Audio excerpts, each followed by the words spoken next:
할렐루야. 사랑하는 대강의 가족 여러분, 오늘 하루도 하나님의 말씀과 동행하는 삶이 되길 소망합니다. 오늘 함께 나눌 하나님의 말씀은 마가복음 12장 32절에서 33절 말씀입니다. 서기관이 이르되 선생님이여 올소이다. 하나님은 한 분이시오. 그 외에 다른 이가 없다 하신 말씀이 참이니이다. 또 마음을 다하고 지혜를 다하고 힘을 다하여 하나님을 사랑하는 것과 또 이웃을 자기 자신과 같이 사랑하는 것이 전체로 드리는 모든 번제물과 기타 제물보다 나으니라. 아멘. 한 아가씨가 스코틀랜드의 한 주일학교에서 장난꾸러기 소년만 모인 반에 담임을 자청하고 나셨습니다. 특히 반 아이들 중에서도 이 보비라는 아이는 다룰 수 없는 골칫거리였습니다. 이 주일학교에서는 이 여선생님에게 새 옷 한 벌을 가지고 보비의 집을 방문하게 했습니다. 여선생님이 보비의 집을 방문했을 때 이 보비는 씻지 않아 뗏물이 흐르는 얼굴에 머리는 빗질을 하지 않아 헝클어져 있었고 그가 입고 있는 옷은 진흙에 뒹굴어 거의 걸레가 되어 있었습니다. 여선생님은 보비에게 새 옷을 갈아입히고 교회에 잘 나오도록 부드럽게 이야기했습니다. 그러나 보비는 또 더러워졌고 이 교회도 나오지 않았습니다. 여선생님은 다시 보비를 방문했습니다. 이미 새 옷은 다 망쳐지고 걸레가 되어 있었습니다.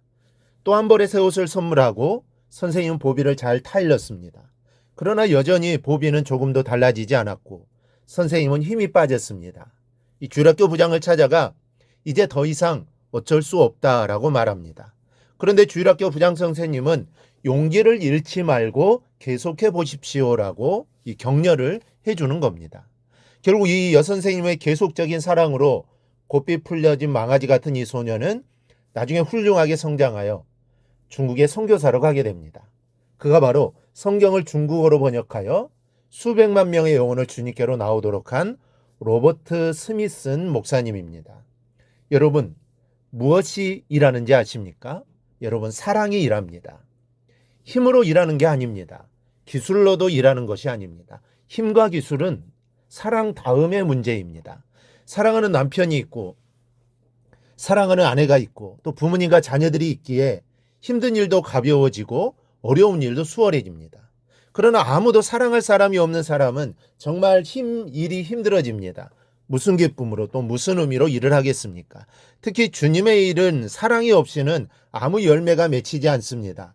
오늘 보면은 이 비밀을 우리에게 일러주고 있습니다. 먼저는 제사보다 사랑입니다. 하나님 사랑과 이웃 사랑에 대한 소중한 계명을 들은 서기관이 이렇게 대답합니다. 마음을 다하고 지혜를 다하고 힘을 다하여 하나님을 사랑하는 것과 또 이웃을 자기 자신과 같이 사랑하는 것이 전체로 드리는 모든 번제물과 기타 제물보다 나으니이다. 서기관은 예수님의 말씀에 자신의 깨달음을 덧붙입니다. 여러분, 말씀을 들었다면 깨달음이 있어야 합니다. 그리고 그 깨달음은 고백이 되어야 합니다. 이 서기관의 깨달음 중에서 사랑하는 것이 전체로 드리는 번제물과 기타 제물보다 낫다라는 말에 우리는 주목해야 합니다. 사실 이 말은 이전의 선지자들이 수차 선포한 내용입니다. 그런데 너무나 잘 알고 당연하게 생각되는 이 진리가 예수님 당시에는 각종 의식과 제사에 큰 의미를 두었던 형식적인 유대주의자들 때문에 전혀 실천이 되지 않고 있었습니다. 그래서 율법과 희생제사가 사랑과 같은 선상에 놓여한다라고 생각할 만큼 형식주의자들이 판을 치고 있었던 겁니다. 이런 상황에서 사랑이 제사보다 더 우월하다고 말하는 것은 이 서기관으로서는 동료들로부터 왕따를 당하기 충분한 금기적인 말이었습니다. 그러나 서기관은 서슴지 않고 제사보다 사랑이 중요하다고 말합니다.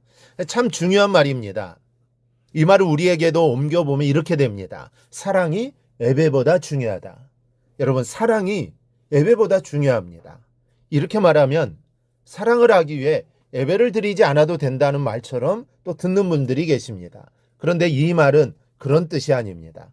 예배를 드리되 사랑이 선행되는 예배를 드리라는 말씀입니다. 마음에 누군가를 미워하는 감정이 자리 잡고 있다면 아무리 열심히 예배에 자신을 파묻어도 그것은 진정한 예배가 될 수가 없다라는 말입니다. 예배는 사랑이 기본에 깔린 예배가 되어야 합니다.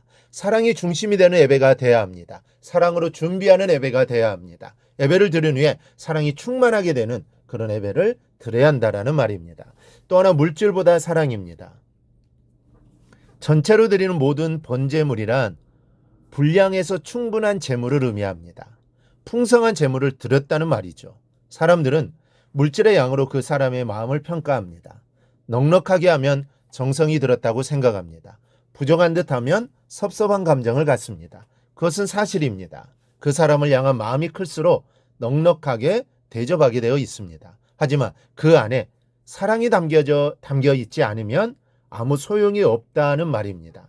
그 사람을 사랑하기에 대접하는 것이 아니라 그 사람을 대접함으로 얻게 되는 자신의 유익을 위해 웃음 짓는다면 그것은 잘못된 것이라는 말입니다. 하나님과의 관계에서도 마찬가지입니다. 하나님을 사랑하기에 예물을 드리는 것이 아니라 그 예물을 드림으로 얻게 되는 축복에 더 관심이 있다면 잘못된 예물입니다. 여러분, 예배보다 사랑입니다. 예물보다 사랑입니다. 사랑함으로 예배하고 예물 드리기를 바랍니다. 그리고 이 사랑으로 하나님의 인정받는 자녀가 되기를 주님의 이름으로 축원합니다. 오늘 묵상한 말씀을 굳게 잡고 삶으로 실천하며 살아내는 대강의 모든 성도들이 되기를 축복합니다.